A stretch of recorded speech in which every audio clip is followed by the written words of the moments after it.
Assalamualaikum warahmatullahi wabarakatuh. Halo kakak-kakak pramuka di seluruh Indonesia.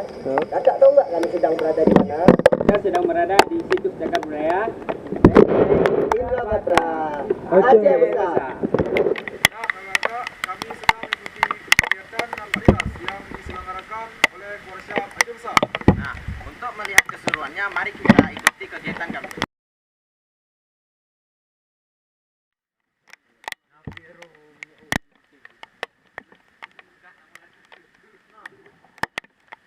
Nah, penasaran kan dengan bentuk benteng Indra Batra? Yuk, mari kita lihat di samping saya.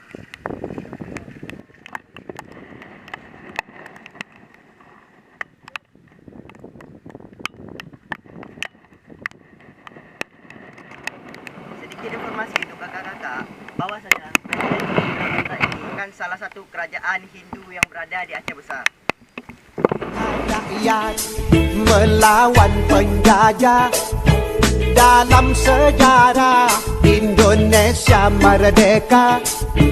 Aceh bertahan tak pernah kalah, bersusah payah demi Nusantara.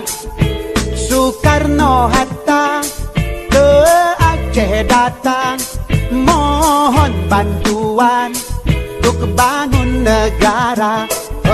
Rakyat menyumbang 2 kapal terbang, cikal bakalnya PT Garuda. Kala agresi Belanda kedua, Soekarno-Hatta ditawan Belanda. Mr. Safrudin Prawira negara kendalikan RI di Aceh Sumatera.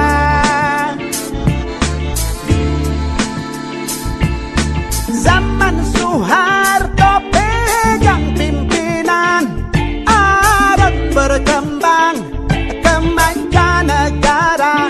Oh, seluruh provinsi dapat bagian hasil gas alam di Aceh Raya.